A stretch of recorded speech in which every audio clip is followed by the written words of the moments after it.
때를 사는 성도들이 갖추어야 될 믿음의 자세가 바로 깨어있는 겁니다. 자다가 어떤 분들은 졸다가 자려고 하는데 아니에요. 지금까지 우리가 잠자고 있었어도 주의 오심이 분명한 그런 시대의 징조들이 우리의 눈앞에 펼쳐지고 있는 이 말세지 말에는 깨어 있어야 합니다. 언제까지? 신랑이 오실 때까지. 할렐루야. 자, 지난 시간엔 이스라엘이 경험하게 될 주의 임하심, 지상재림의 사건입니다. 여러분, 이스라엘에게 약속한 이스라엘 민족에게 약속한 종말의 약속은 뭐예요? 지상재림입니다. 왕권을 가지고 이 땅에 오셔. 할렐루야. 어디로 오셔? 네, 구체적인 장소까지 말씀하셨어요. 스가랴서에서 분명히 예언되어 있습니다. 여러분, 이스라엘에게 약속하신 종말의 사건은 지상재림입니다. 왜 그래? 아직 예수를 안 믿어서 그래요. 이해가 됩니까? 네. 그러나 교회, 여기는 메시아적 유대인까지 포함이 됩니다. 교회에 약속하신 종말의 사건은 이거 구분할 수 있게 되길 바랍니다. 알겠습니까? 이거 자꾸 구분 못하니까 이스라엘이 주신 약속을 마치 교회에 주신 약속으로 착각을 해서 환난 통과서를 얘기하는 거예요. 이해가 되십니까? 네, 그래서 이스라엘에게 주신 약속은 지상재림. 우리가 지난 시간에 살펴봤습니다. 4절부터 27절까지인가요? 그리고 교회에 주신 약속은 오늘 본문 살펴볼 거예요. 뭡니까? 휴거의 약속이다. 할렐루야. 꼭 기억할 수 있게 되길 바랍니다. 여하튼 이스라엘에게 하나님이 약속하신 이 지상재림의 사건, 이 결정적인 여러분 표징이 뭐라고 했어요? 지상재림이 가까웠다는 것을 보여주는 모르겠어요? 14절에 나와 있죠. 14절. 시작.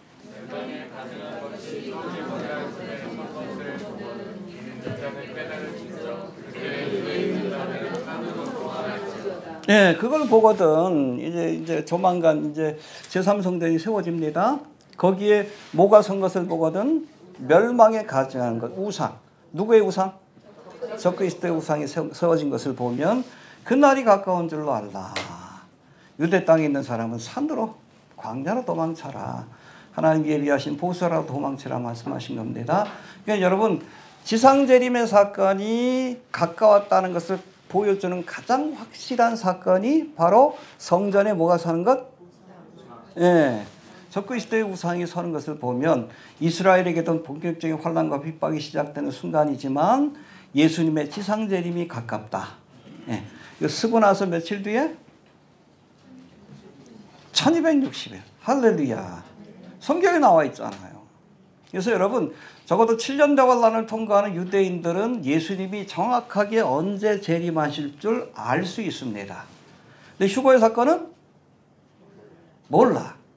그래서 우리가 잘 정리합시다. 우리가 지난 시간에 살펴본 멸망에 가증한 것이 거룩한 것에 선 것을 보거든. 7년 대환란의 중반부 때 있을 이 적그리스도가 자기의 우상을 어디에다? 성전에 세우는 것을 보면 뭐가 가깝다? 지상재림이 가깝다는 가장 확실한 결정적인 증거다. 표징이다. 그럼 여러분, 휴거의 사건이 가깝다는 가장 결정적인 표징은 뭐예요? 오늘 본문에 나와 있어요. 네, 이따 살펴볼 겁니다. 그거예요. 28절입니다. 28절이에요. 그래서 오늘 본문부터는 휴거에 관한 종말에 두 가지 사건이 있죠. 지상재림의 사건과 휴거의 사건. 순서적으로 보면 교회 휴거 사건이 일어나고 7년 대환란이 시작이 되고 지상재림의 사건이 이어지는 거예요. 근데 여러분, 휴거의 사건이 가깝다는 것을 보여주는 가장 결정적인 증거가 바로 28절의 말씀이에요. 28절 봅시다. 시작.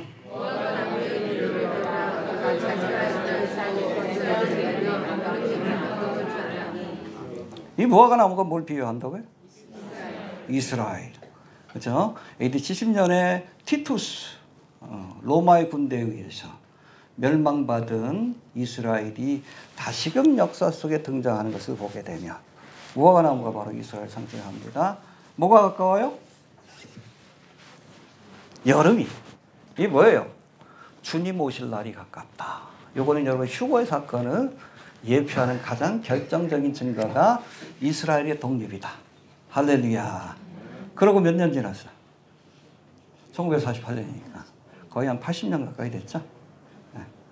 그러나 여러분 이스라엘의 독립되는 사건 2000년 만에 1900년 만에 이 독립되는 사건이 바로 종말의 세대가 시작이 되고 휴거의 사건이 임박했다는 가장 결정적인 증거라는 것을 우리가 기억할 필요가 있습니다.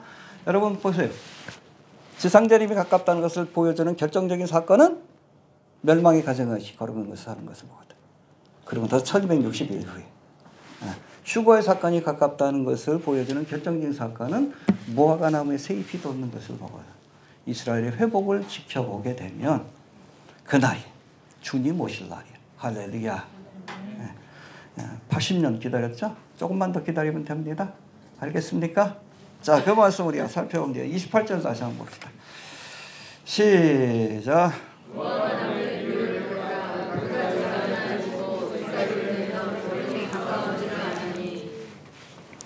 해봅시다. 여름이 가까운 줄로 아나니. 이 뭐가 나무가 다른 나무보다 좀 잎이 좀 늦게 펴요. 그래서 잎이 피기 시작하면 뭐 5월 말쯤에 좀 피는 것 같은데 그때 되면 이제 초여름이 시작이 되는 그 절기라고 이렇게 보시면 됩니다.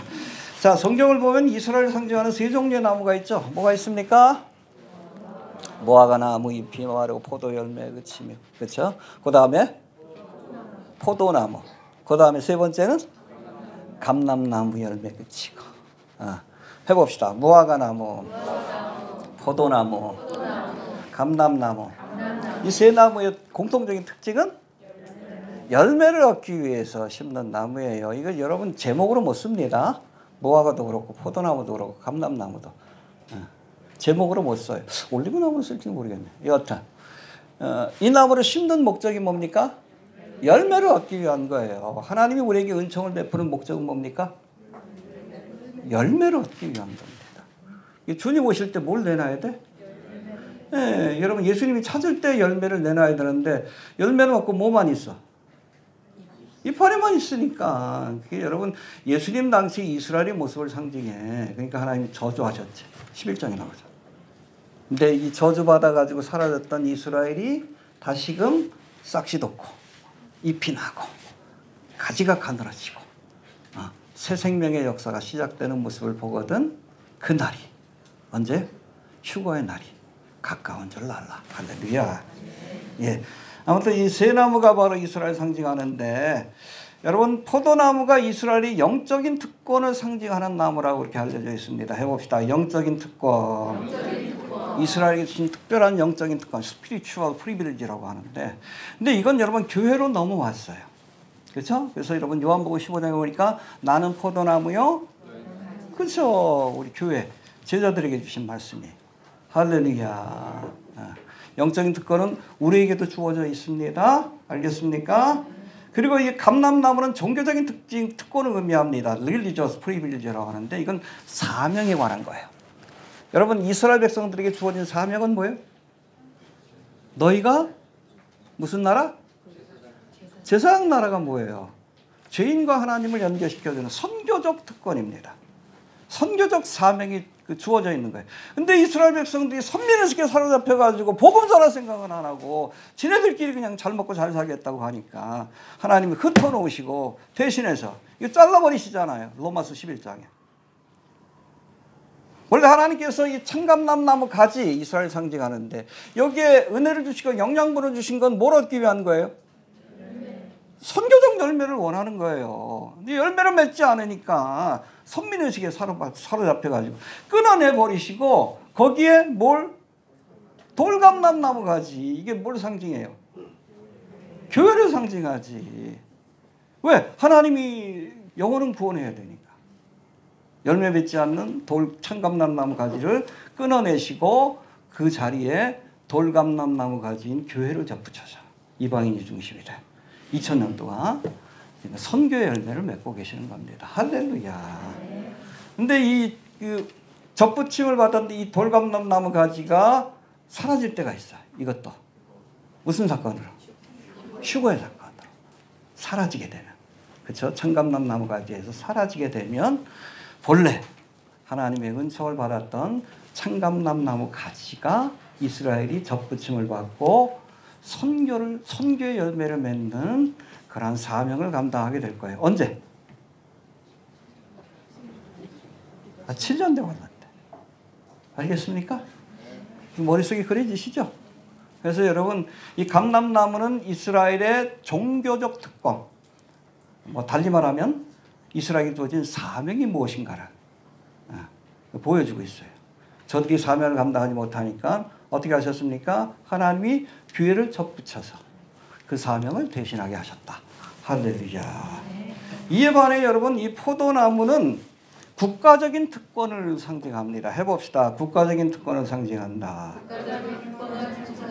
예, 이건 여러분 이스라엘 민족과 영토 그리고 국가의 여러 가지 3대 요소가 있는데 이스라엘에게만 주어진 것이기 때문에 이건 이방인들에게 넘어갈 수가 없는 거예요. 이스라엘에게만 해당되는 겁니다. 알겠습니까? 바로 포도나무가 아니라 무화과나무가 이스라엘의 국가적인 특권을 상징한다. 알겠습니까? 그러니까 여러분 이 포도나무도 이방인이 접붙임을 받고 우리가 은혜를 영적인 은혜를 우리가 대신 받게 된 거예요. 그렇죠?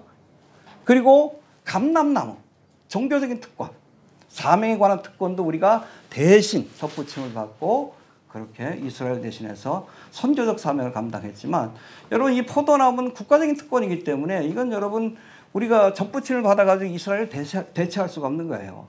이게 여러분 장로교에서 대체 신학을 얘기하는데 성경적으로 맞지 않는 겁니다. 알겠습니까?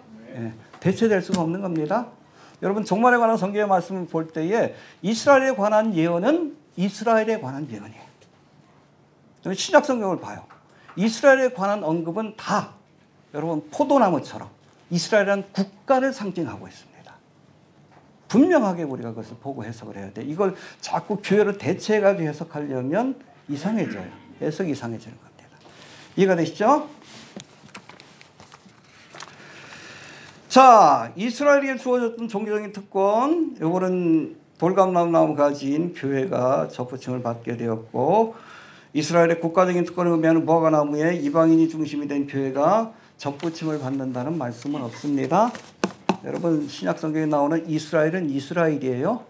이스라엘은 국가입니다. 알겠습니까? 예. 자, 지난번 살펴본 11장에서는 이스라엘의 국가적인 특권을 의미하는 무화과나무가 예수님께 저주를 받고 다시는 열매를 맺지 못하리라. 이스라엘의 멸망을 예언하신 상징적인 사건입니다. 그러고 나서 AD 70년에 결국엔 이스라엘이 멸망했죠. 그런데 오늘 본문에 보니까 11장에서는 무화과나무를 저주하셨어. 그런데 오늘 본문에서는 뭐라고 합니까? 이 무화과나무에 새잎이 돋고 그리고 가지가 연해지고 열매를 맺는 역사가 나타나게 될 것이다. 다시 한번 할렐루야. 네. 언제 일어났어요? 1948년 5월 14일. 할렐루야. 네. 이게 여러분 인류 역사 속에서 나타났던 기적 가운데 가장 큰 기적이라고 얘기하는 거예요. 이스라엘이 역사 속에서 다시 등장하는 것. 1948년 5월 14일. 그리고 이때부터 종말의 타임테이블, 시계가 움직이기 시작했다. 할렐루야. 네. 그러니까 무화과나무 세대라고 표현하는데 이미 종말의 시계는 움직이기 시작했고 언제 주님이 오셔도 이상하지 않는 말세지말을 우리가 살고 있다. 언제부터? 1948년 5월 14일부터. 그렇게 이해하시면 됩니다. 알겠습니까? 예. 자, 이 예언의 말씀대로 AD 70년 하나님의 저주를 받아 죽은 무화과나무가 1900년 가까이 시간이 지난 뒤에 1948년 5월 14일에 다시금 역사 속에 등장하는 사건이 일어난 것인데 이게 기적입니다. 기적이에요. 이를 지켜본 세대, 그렇죠? 이스라엘이 다시금 역사 속에 등장하는 것을 지켜본 세대가 종말의 세대고 이걸 또 다른 말로 뭐라고 합니까? 무화과나무 세대라고 표현하는 겁니다. 해봅시다. 무화과나무 세대. 무화과나무 세대. 또 피그, 프리 제너레이션이라고 하는데 지금 우리가 말하는 무화과나무 세대. 무화과나무 세대는 뭐 딴 게 아니에요. 이스라엘의 독립을 지켜본 세대고 언제든지 휴거의 사건을 맞이할 수 있는 세대다. 그렇게 이해하시면 됩니다. 80년 동안 주님께서 기다려 주신 겁니다. 왜? 우리를 구원하시기 위해서. 이해가 되십니까? 예. 29절 봅시다. 시작.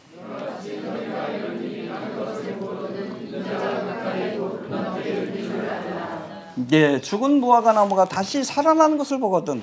역사 속에 사라졌던 이스라엘은 국가가 다시금 등장하는 것을 보거든. 인자가 가까이, 휴거의 사건이 가까이, 곧 문 앞에 이른 줄 알라. 할렐루야. 언제든지 휴거의 사건이 일어날 수 있는, 지금이 바로 무화과나무 세대라는 겁니다. 이해가 되시죠? 예.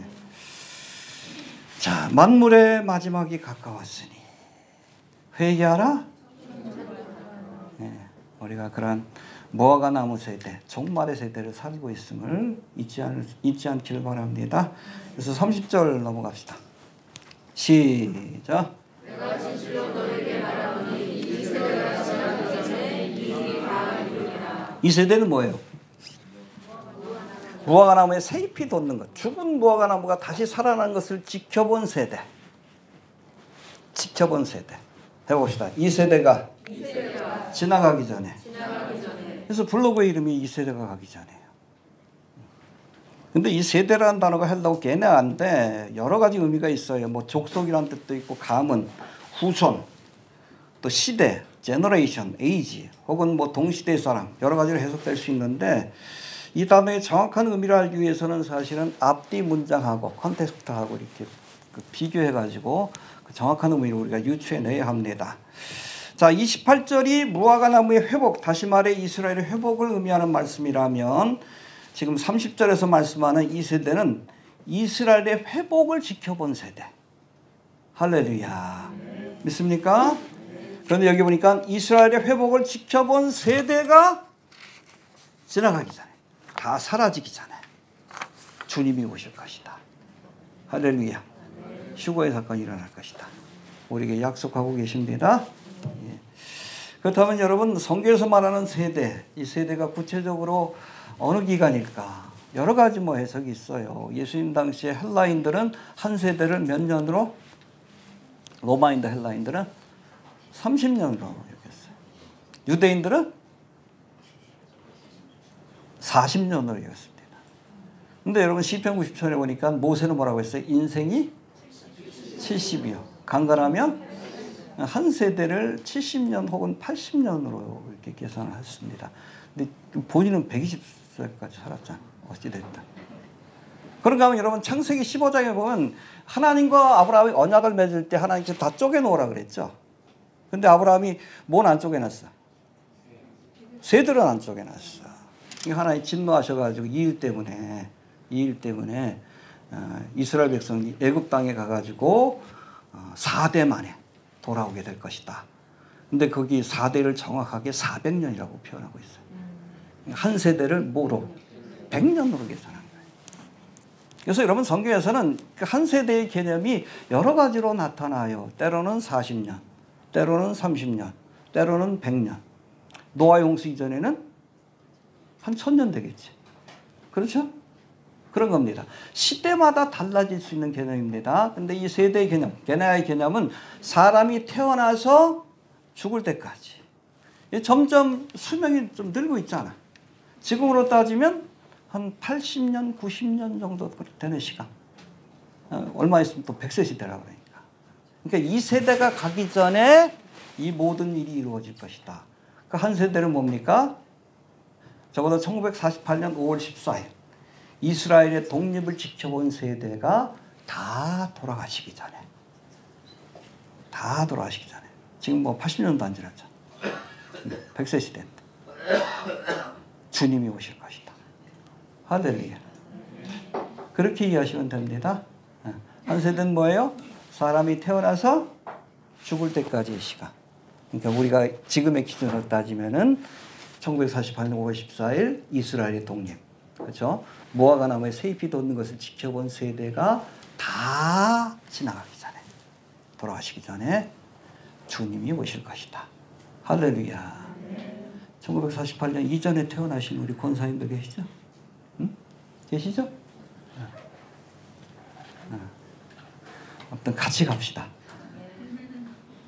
이번 주에 우리 요양원에 계신 어머님 좀 뵙고 왔는데 벌써 92세예요. 92세.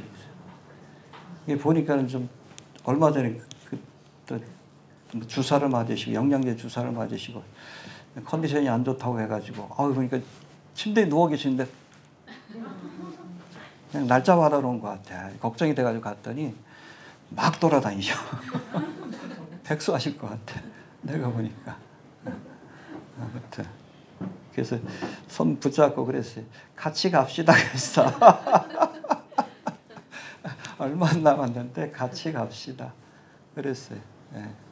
33년생이시니까 1948년 다 지켜봤잖아요. 괜찮아요. 한참 젊었을 때. 그렇습니다.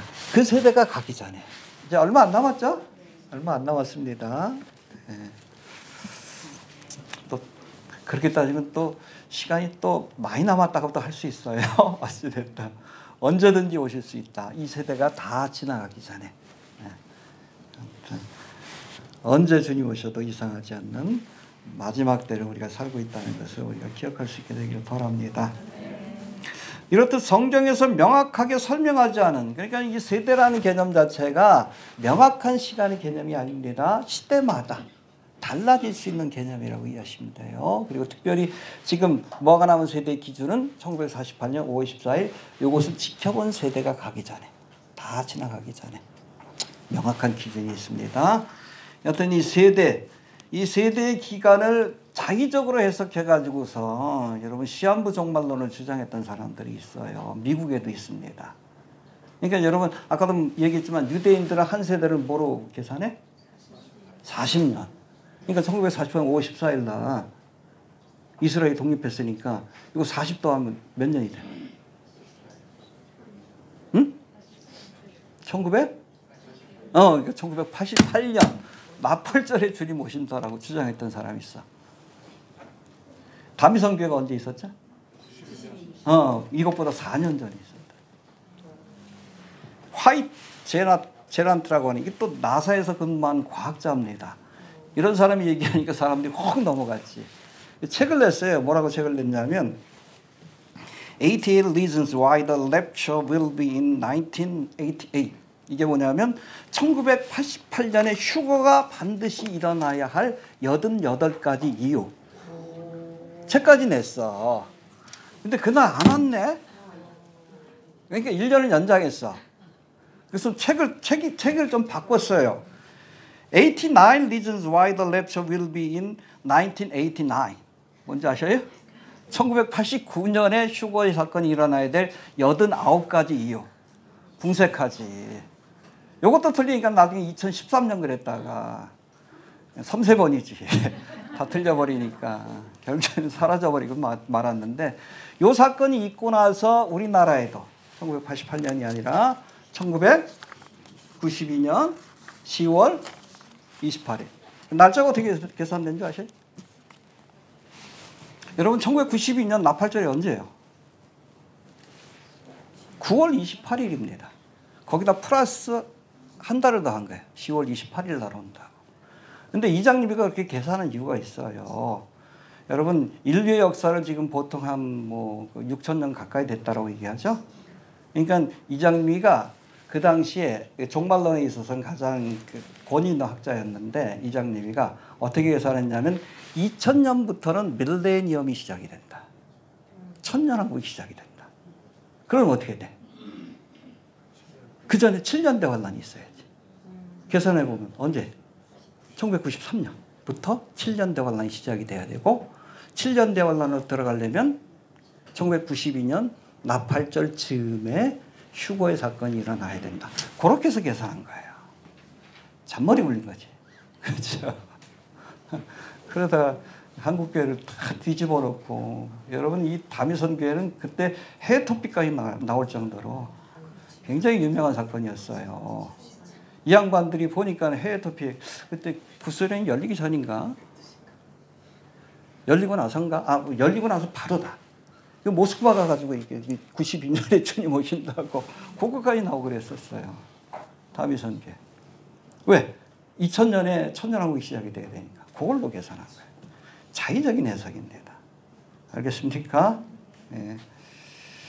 여러분, 주님께서 뭐라고 했습니까? 그날과 그 시는 아무도 모른다.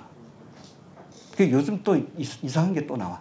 그날과 그 시가 day and hour라고 돼 있거든요. 원문에 보면. 그러니까 시간과 날짜는 몰라도 몇 년도 몇 월은 알 수 있다. 참 끈질겨, 그렇죠? 참 끈질기죠. 그러니까 날짜와 시간은 몰라도 몇 년도 몇 월에 오는 건 알 수 있다. 그 영상에 그게 뜨는 게 있어. 하도 마지막 때가 되니까 미혹하는 자들이 많은 겁니다. 여러분, 여기서 그날과 그 시를 모른다는 것은 정확한 날짜 모른다는 얘기예요. 그건 여러분, 해도 모르고 달도 모르고 시간도 모르고 날짜도 모르는 겁니다. 그렇게 봐야지. 뭐 날과 시는 모르지만 뭐 몇 년도 몇 월 달이 일어날 건 안다. 아, 참 끈질겨.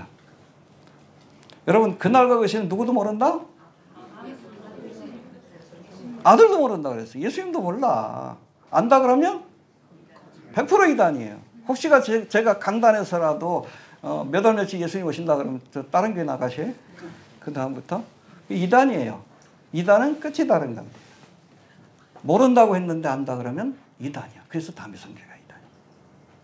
이해가 됩니까? 그 세대 개념도 자의적으로 해석하면 안 돼요.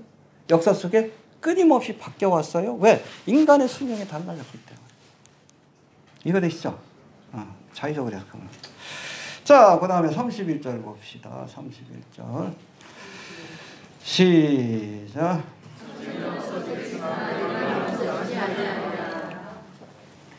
여러분, 하나님 주신 말씀은 반드시 이루어집니다. 여러분, 기독교의 탁월성이 뭔가 하면 예언 성취의 정확성입니다. 하나님은 말씀하신 것은 반드시 이루어진다는 것을 역사를 통해서 보여주셨어요. 할렐루야. 하늘과 땅이 사라져도 하나님의 말씀은 사라지지 않습니다. 왜? 하늘과 땅은 뭘로 주셨어요? 말씀으로 주셨어요. 하늘과 땅은 변할 것들이에요. 사라질 것들이라고 성경에 되어 있습니다. 그러나 하나님의 말씀은 영원합니다. 왜? 하나님이 영원하시죠. 하나님은 거짓말을 못하니. 천지는 사라져도 하나님의 말씀은 반드시 이루어집니다. 여러분, 성경에는 종말과 재림에 관한 예언의 말씀들이 기록되어 있는데 성경 전체의 4분의 1에 해당되는 1800구절이 바로 종말과 재림에 관한 예언입니다. 그러니까 여러분, 이 성경 가운데, 이 두꺼운 성경 가운데 4분의 1이 뭐에 관한 말씀? 종말과 재림에 관한 말씀입니다. 근데 이걸 안 가르치잖아, 지금 교회에서. 응? 4분의 1을 안 가르쳐. 주님 오셔서. 대백성이? 그렇잖아요. 지식이 없으니까. 말씀을 알아야 분별할 거 아니야. 이단들이 10월 28일 예수님 오신대. 성경만 알아도 뭐 알 수 있잖아요. 거짓말인가. 성경을 모르니까, 기준이 없으니까, 기준을 모르니까 자꾸 미혹되는 거지. 아무튼 4분의 1인 1800구절에 종말과 재림에 관한 예언의 말씀이 기록되어 있는데 그 가운데 1500구절은 구약성경, 300구절은 신약성경에 기록되어 있습니다. 이에 반해 여러분, 초림에 관한 예언의 말씀은 몇 구절 나올까요? 300구절. 구약에만 있겠죠? 여러분, 종말과 재림에 관한 예언의 말씀에 6분의 1에 해당됩니다. 근데 여러분, 예수님의 초림 사건은 정확하게 하나도 틀리지 않고 나귀를 타고 입장하실 것이다. 동정녀에게 탄생하실 것이다. 죽은 지 사흘 만에 부활할 것이다. 성경의 예언대로. 복음서에서 계속 그랬잖아. 성경의 예언대로. 정확하게 역사적으로 문자적으로 성취가 되었습니다. 그러면 아직 성취되지 않은 종말과 재림에 관한 예언도 정확하게 역사적으로 문자적으로 성취될 것을 믿어야 합니다. 안 믿으면 그리스도인이 아니에요. 초림의 사건 이미 지났으니까 믿을 수 있고 재림의 사건은 아직 안 일어났으니까 안 믿겠다? 그건 믿음이 없는 거예요. 초림의 사건이 역사적으로 문자적으로 정확하게 성취된 것을 우리가 지켜봤으니까 재림에 관한 예언의 말씀도 정확하게 역사적으로 문자적으로 성취되겠다. 저는 미래를 합니다. 환상계시를 봐서가 아니에요. 성경에 나와 있잖아. 중동의 사태가 어떻게 진행할 줄 알아요. 지금 평화롭다 할 때가 옵니다. 이스라엘이 성벽도 없이 문과 빗장도 없이 거할 때가 옵니다. 지금 계속 그런 일들이 좀 진행되고 있어요. 시리아하고도 지금 뭐 아브라함 협정 맺는다 그러고, 레바논하고도 아브라함 협정 맺는다 그러고, 엊그제 또 영상을 봤더니 그 유럽에 있는 임맘들이 있죠. 그 이슬람 지도자들이 지금 이스라엘을 방문해가지고 서로 화해하자.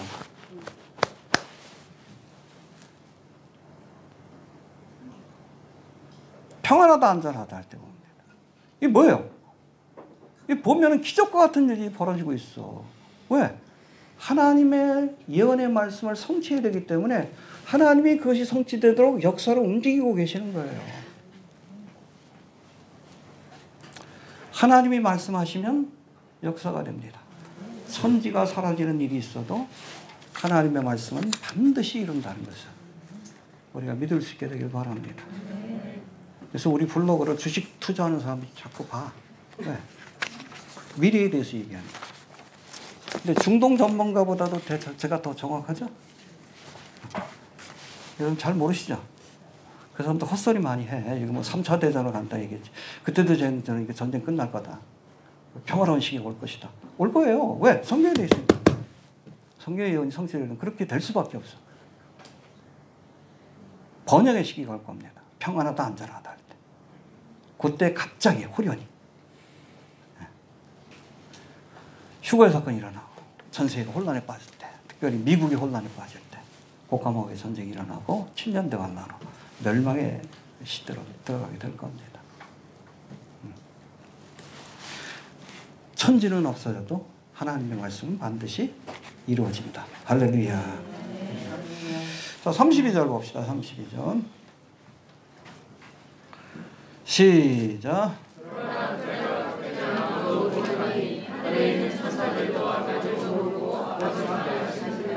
네, 그날과 그때. 여기 뭐 day and hour라고 돼 있는데 그러니까 뭐 몇 년도 몇 월 달은 알 수 있다. 아니에요. 정확한 날짜는 모르는 겁니다. 안다 그러면 이단입니다. 이게 여러분 우리가 휴거의 사건을 이 땅에는 여러분 7년 대환란이 시작이 되는 기간이지만 이 7년의 기간이 그리스도인들에게는 혼인잔치가 벌어지는 기간이에요. 매수인이라고 해서. 할렐루야. 혼인예식이 벌어지는 기간입니다. 이스라엘 혼인예식을 보면 약혼을 하면 정식적인 부부예요. 우리 예수님하고 약혼했습니다. 약혼하면. 그러고 나면 신랑이 어디로 가? 아버지의 집으로 갑니다. 가서 뭘 해? 신부하고 거할 처소를 예비합니다. 그러니까 방을 하나 만드는 거예요. 이것이 완성이 되면 우리와 몸을 천국이라 지금 여러분 집들 다 짓고 있어요. 지금 예비하고 있습니다. 이게 끝나면 신부를 데리고 와서 혼인 예식이 시작이 되는 거예요. 근데 여러분 집은 다 져놨는데 그 다음 과정은 뭐예요? 아버지가 허락해야 돼. 집을 완성하고 나면 눈치 보는 거예요. 언제 데리고 오냐. 보고 싶어 죽겠는데 그런 거예요. 그러나 아버지가 가라 그래야 갈 수 있는 겁니다. 그러니까 여러분 그날과 것이는 혼인예식이 시작되는 날은 신부도 모르고 심지어 누구도 몰라? 신랑도 모르는 거예요. 아들도 모르는 거예요. 누구만 알아? 성부 하나님. 그래서 우리 그 뭐 영화도 보셨죠? 이스라엘 혼인예식. 이 아버지가 가라 그러면 기분 좋아가지고 나팔을 불면서 가는 거예요. 그리고 신부를 데리고 와서 이렇게 혼인예식이 시작이 되고 이 땅에는 7년 대환란이 펼쳐지게 되는 겁니다. 그날과 것이는 몰라요. 신부도 모르고 심지어는 신랑도 모릅니다. 누구만? 이게 하나님이 시간을 지금 계산하고 계시는 거예요. 언제쯤 보낼까? 언제쯤 보낼까? 그날과 것이는 누구만 안다? 아버지만 아시느니라. 아버지만 안다 그랬는데 내가 안다 그러면 하나님과 자신을 동등히 여기는 신성모독의 죄를 짓는 겁니다. 모릅니다.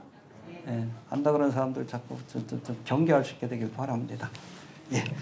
그 다음에 이제 마지막으로 13장의 결론이기도 하고 또 특별히 휴거의 사건을 앞둔 성도들이 어떠한 믿음의 자세로 살아야 할지 33절부터 37절까지 나와 있는데 한번 봅시다. 33절부터 시작.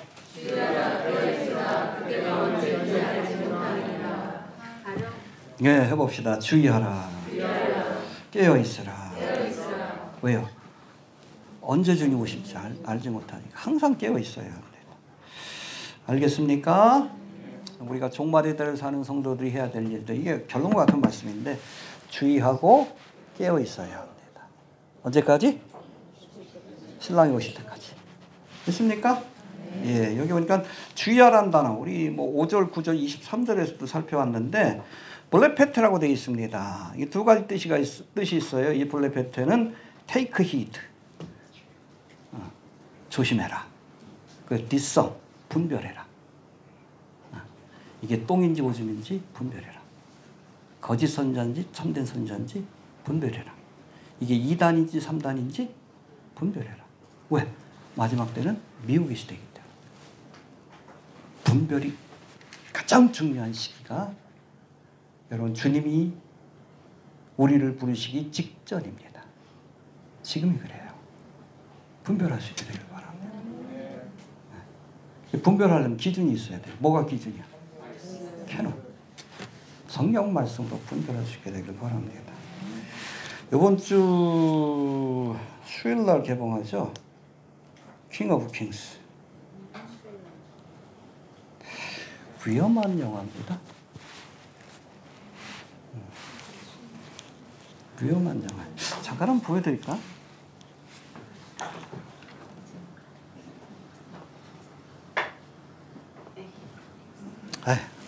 나중에 끝나시면 보세요.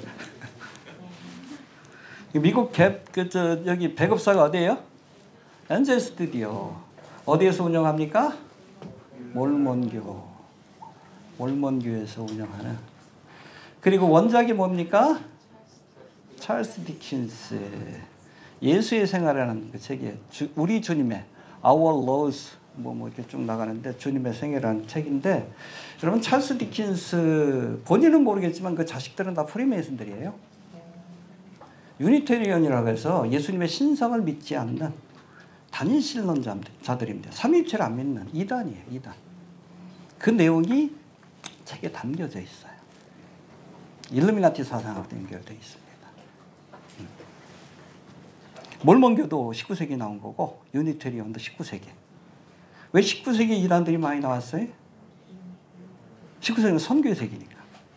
복음의 세계로 번져지니까 거기에 가라지를 뿌린 게 그때 나온 게 안식교, 그 다음에 여호와 증인, 그리고 몰몬교, 유니테리언도 그 배경이 되는 그 사상적 배경이 일루미나티 계몽주의 사상입니다. 사탄마귀가 뿌린 가라지라고 이렇게 보시면 돼요. 그런 사상에 물들어 있던 사람이 찰스 디킨스고 디킨스의 책 보면 그래요. 우리가 예수님처럼 선을 행하면 구원받는다. 예수를 믿어야 구원받는 게 아니에요. 예수님처럼 살면 여러분 킹 오브 킹스의 주제가도 그래요. 예수님처럼 살아야 합니다. 그걸 강조해. 그 선행을 통해서 구원받는다. 이게 율법주의예요. 율법주의. 다른 복음이고. 이번 주에 제가 글이 올라갈 터인데 그 엔젤 스튜디오에서 클립 그 킹 오브 킹스 영화를 소개하기 위해서 5개의 클립을 오픈했어요. 한 3분 4분짜리 미리 보여주기. 근데 그 중에 2가지가 뭐냐 하면은 예수님이 세례받는 장면하고 그리고 예수님이 부활하시는 장면. 그 장면들에 뭐가 강조되는지 아십니까? 태양이 강조돼요. 루시퍼가 강조가 됩니다. 그리고 예수님이 세례 받으시고 올라오는데 성경에 뭐라고 되어 있어요? 그때 비둘기가 위에서 하늘에서 강림하시죠. 거꾸로 묘사해놨어요. 예수님이 세례 받고 올라오니까 안에서 비둘기가 팍 올라가. 차크라예요. 차크라. 열반에 이르는 그런 모습을 보여줍니다. 신적인 존재로. 그래서 태양으로부터 빛을 받으니까 안에 있던 비둘기가 팍 올라와. 차크라가 열린 거죠. 이따 보여드릴게요. 지금 영상을 찾는데 좀 시간이 걸릴 것 같아가지고. 정확하게 여러분 예수님의 세례 예식을 일러처럼 표현했어요. 그리고 마치 부처가 열반에 드는 모습. 힌두교 신자가 신적인 경제에 이르는 차크라가 열린다 그러죠. 네. 밑에서부터 이렇게 척추로 해가지고 쫙 머리에 쫙 이런 것처럼 비둘기가 쫙 올라와.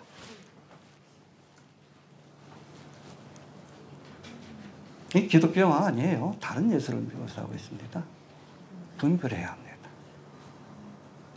맨 여러분 기독교 연예인들 뭐 소양이니 뭐 양동근이니 이런 애들이 자꾸 이거 지금 소개하고 있고 목사들도 소개하고 있고 제가 보기엔 그래요. 이 킹 오브 킹스가 예수님이 오실 길을 예비하는 영화가 아니라 적그리스도가 올 길을 예비하는 다른 예술을 묘사하고 있어요. 99% 여러분 영화에 문제가 없다 할지라도 왜 여러분 엔젤 스튜디오에서 그 두 가지를 보여줬을까? 5개의 클립 가운데 얘네들의 메시지를 담았다라고 여기기 때문에 그래. 얘네들도 뭐 바탕이 프리메이서 일루미나티니까. 태양의 은총을 받고 그래서 이런 부활하고 나서는 태양을 향해 이렇게 걸어가는 예수님과 이게 태양이 이렇게 겹쳐지는 호루스의 아들처럼 묘사해요. 적그리스도죠. 묘하죠? 분별할 수 있게 되길 바랍니다. 분별해야 돼. 굉장히 신성모독적인 내용입니다. 예배 끝나고 나서 좀 시간 되시는 분은 제가 잠깐 보여드릴게요. 3분짜리입니다. 보여드릴게요. 정말 그런 거. 주의하라. 이게 블레페테. 이게 바로 디사. 깨워서 분별해라.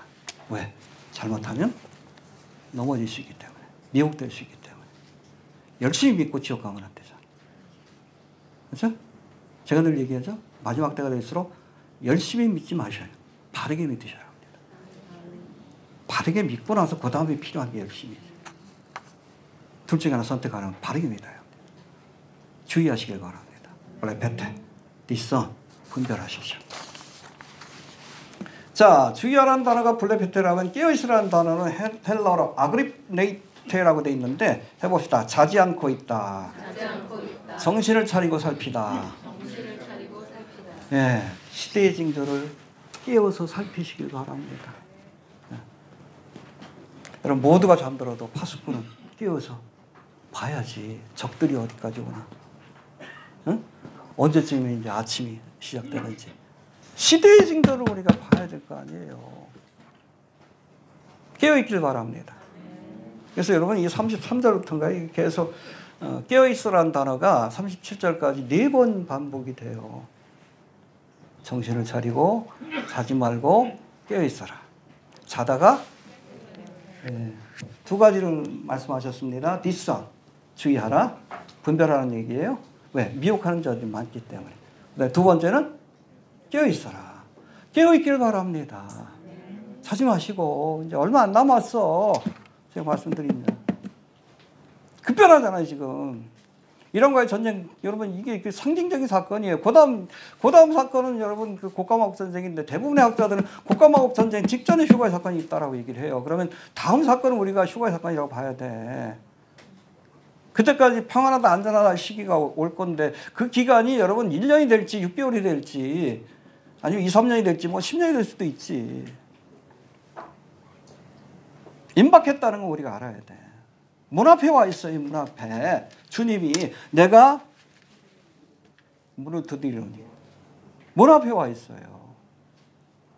깨어있기를 바랍니다. 해봅시다. 주의하라. 분별하기 위해서. 두 번째 깨어있으라.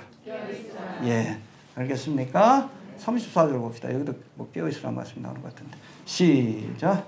만약 사람이 집을 떠나 학업으로 갈 때 그 종들에게 권한을 주어 각각 사물을 맡기며 문지기에게 깨어있으라 명함과 같으니. 예, 여기 보면 종과 문지기에 관한 말씀이 나옵니다. 해봅시다. 종들에게 권한을 주어 사물을 맡기며. 네, 이게 달란트 비유하고 문화의 비유가 있죠. 주님이 타국에 갈 때, 그렇죠? 지금 하늘 보자 우편에 계시죠. 우리에게 권한을 주셨어요. 권세와 직분을 위임하셨습니다. 할렐루야. 그 달란트에 보면 각 재능을 따라 어떤 사람에겐 5달란트, 어떤 사람에겐 2달란트, 어떤 사람에겐 1달란트. 그 다음에 문화의 비유는 어떻게 해요? 10사람에게 동등하게 한 문화씩을 맡겼습니다. 다른 거예요? 여러분, 달란트의 비유에서 이 달란트는 재능을 의미합니다. 각자에게 주신 재능이 다릅니다. 문화는 공평하게 주어졌어요. 이건 기회입니다. 주어진 시간은 같아요. 어찌됐든 우리에게 주신 달란트와 문화, 우리에게 주신 재능과 시간을 가지고 여러분 그냥 기다리면 안 돼요. 주님 오실 때까지. 우리 주신 재능을 가지고 기회를 가지고 주님이 기뻐하는 일을 해야 합니다. 그래야 주님이 칭찬해 주시죠. 알겠습니까? 네. 여러분에게 각자 달란트를 주셨어. 어떤 사람에게 많이 주시고 어떤 사람에게 적게 주셨지만 어찌됐든 그것에 충성해서 우리가 사물을 맡은 종처럼 충성해야 합니다. 그리고 다 문화를 주셨어요. 동일하게. 시간이란 문화, 기회란 문화를 동일하게 주셨어요. 이거를 우리가 선용해서 하나님이 기뻐할 일들을 해야 합니다. 할렐루야. 저도 이번에 마가복음 이게 끝나고 나면 그 다음에 다니엘서 다시 한번 강의를 해서 허락한다면 이 다니엘서하고 스가랴서를 또 러시아로 번역을 해서 이스라엘에게 좀 거기서 책을 좀 출간하려고 해요. 어떤 주님 오시는 날까지 주께서 허락하시면 이것도 하고 저것도 하리라. 그렇게 우리에게 주신 권한에 충성하는 종이 되어야 합니다. 할렐루야. 그런가 하면 여러분 문지기에게 깨어 있으라. 우리는 종인 동시에 마지막 때를 살아가는 성도들은 달란트와 문화를 받은 종인 동시에 문지기 해봅시다. 문지기. 예. 이 문지기라는 단어가 헬라어로 디로로라고 되어 있는데 이 단어는 파수꾼에서 유래한 단어입니다. 문지기라는 것은 잘 들으세요. 파수꾼의 사명을 감당하는 문지기라는 뜻입니다. 군대 가면 뭐 그 초소 앞에 있는 사람 있죠. 문 앞에. 그래서 이상한 사람 들락날락하지 못하도록 막아야 되는 역할도 하고 또 파수꾼의 역할은 뭐예요? 시대의 징조를 분별해야 돼. 남들이 자고 있어도 깨워서 저기 적들이 오는지 아니면 지금 한밤중인지 새벽인지 그것을 보고 필요하면 사람들을 일깨우는 사명을 감당하는 것이 바로 문지기와 파수꾼입니다. 우리에게 주신 사명이 그거예요. 종의 사명과 문지기, 파수꾼의 사명이 있습니다. 해봅시다. 종의 사명과 문지기의 사명이 있다. 우리 블로그에서 감당하고 있는 게 그게 그거예요. 회개하라? 파수꾼의 사명이에요. 여기까지 왔다. 제가 웬만하면 요즘 뭐 일루미나티에 관한 것보다 중동 소식을 1차적으로 다룹니다. 왜? 이 가장 중요한 소식이기 때문에. 이건 또 잘 안 봐. 그래도 중요한 소식이 다릅니다. 이게 문지기의 사명이에요. 파수꾼의 사명입니다. 듣고 깨어나는 사람에겐 구원의 기회가 되지만 듣고 나서도 잠자는 사람들은 어쩔 수 없어. 나는 파수꾼의 사명을 감당했기 때문에 그 피해에 대해서는 내가 책임이 없어요. 그러나 전하지 않으면 파수꾼에게 책임이 주어지는 거예요. 열심히 전하시길 바랍니다. 자, 35절 봅시다. 여기도 깨어있으라는 말씀이 또 나오는데 시작.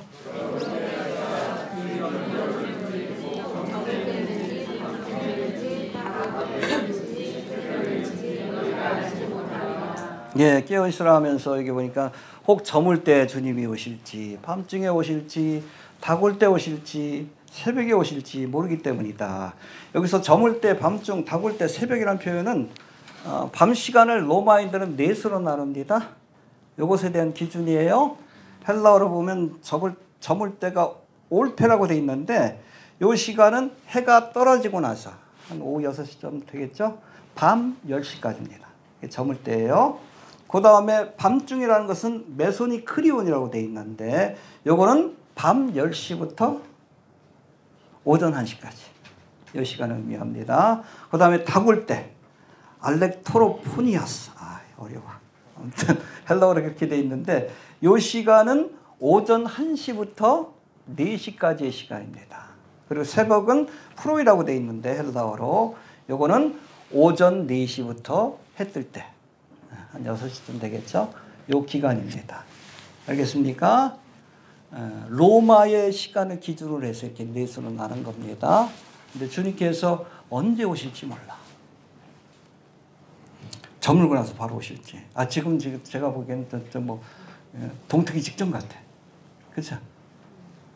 벌써 2000년 지났는데. 어찌됐든 언제 오실지 모르니까 항상 깨어 있어야 합니다. 알겠습니까? 언제까지? 오실 때까지. 이해가 되십니까? 해봅시다. 항상 깨어 있으라. 데살로니가전서 5장 2절에도 주의 날이 밤에 도적같이. 도적이 언제 올지 모르잖아. 항상 깨어 있어야지. 깨어 있기를 바랍니다. 그 다음에 36절 시작. 예, 호련이라는 단어에 주목해야 되는데 엑사이프네소라고 되어 있는데 suddenly, 갑자기, 뜻밖의 우리가 예상하지 못한 순간에 주님이 오십니다.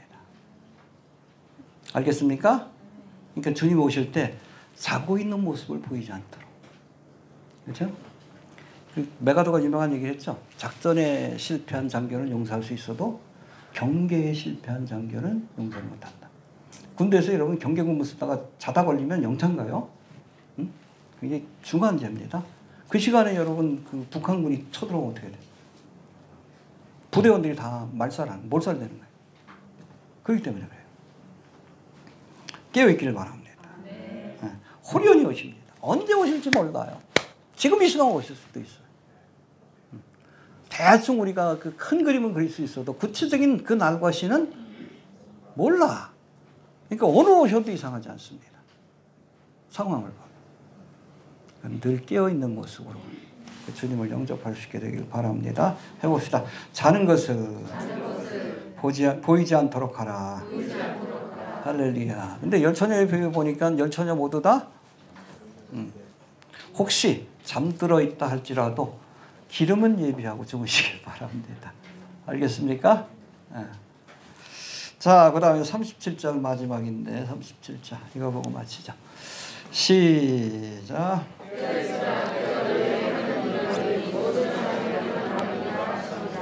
예, 해봅시다. 깨어있으라.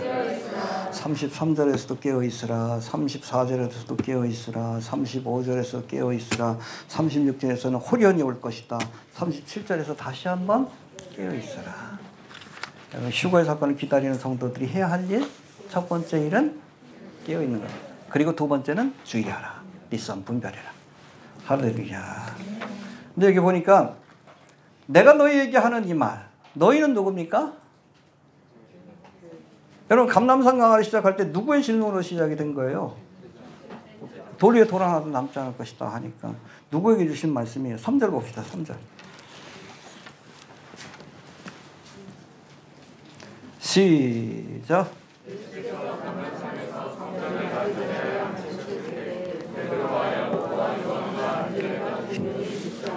누구한테 주신 말씀이에요? 베드로, 야고보, 요한, 안드레에게 주신 말씀이에요. 그런데 이건 너희에게만 준 말이 아니다. 이 말은 모든 사람에게. 그러니까 4명의 제자뿐이 아니라 모든 제자들에게, 모든 성도들에게 판원이라고 되어 있는데 거기에 한 걸음 더 나가 모든 인류에게 주신 말씀입니다. 할렐루야. 믿습니까?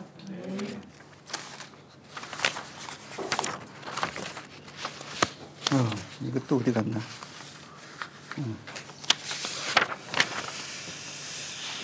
자, 여러분 감람산 강화로 알려진 종말에 관한 말씀이 질문을 던진 제자들뿐 아니라 주의 오심을 기다리는 모든 성도들뿐 아니라 한 걸음 더 나가 마지막 때를 사는 모든 사람들에게 주신 말씀입니다. 왜? 구원받기를 원하시기 때문에. 그런 거로 이 말씀을 우리가 먼저 깨달았잖아. 우리가 해야 할 일이 뭐예요? 전하는 겁니다. 누구에게? 모든 사람들. 듣든지? 회개하라? 전할 수 있게 되길 바랍니다. 우리 교회에서도 열심히 전하고 있잖아요. 요한계시록 강의도 전하고 블로그를 통해서도. 하여튼 얼마나 시간이 주어질지 모르지만 주변 사람들에게 열심히 전하세요. 알겠습니까? 모든 사람들에게 전하시길 바랍니다. 요한계시록을 시작할 때도 주님 뭐라고 합니까? 이언의 말씀을 읽는 자와 듣는 자들과 그 가운데 기록한 것을 지키는 자들이 복이 있나니 때가 가까움이라. 모든 사람들에게 읽히고 또 들려주고 가르쳐 지키게 해라. 전하시게 되길 바랍니다. 회개하라? 주님 오시라 갖고 왔어요. 아시겠죠? 가장 확실한 시대의 표적이 뭡니까? 이스라엘이 역사 속에 다시 무화과 나무가 다시금 죽었던 무화과 나무가 다시금 역사 속에 등장하는 것을 보거든. 1948년 54일 그때부터 여러분 무화과 나무 세대, 종말의 세대가 시작이 되었는데 벌써 80년 가까이 됐잖아. 얼마 안 남았잖아요. 그 지켜본 세대들이 다 지나갈 때가 얼마 안 남았잖아. 언제 주님 오셔도 이상하지 않은 마지막 때를 살고 있습니다. 열심히 주의하고 분별하시고 깨어서 시대의 징조를 분별하시고 또 더 나아가서 모든 사람들에게 아직 이 소식을 알지 못하는 모든 사람들에게 알게 하는 그런 사명을 감당할 수 있게 되기를 바랍니다. 해봅시다. 회개하라. 천국이 가까웠다. 주신 말씀 붙들고 기도합니다. 하나님 은혜를 감사합니다. 오늘도 귀한 말씀을 통해 주여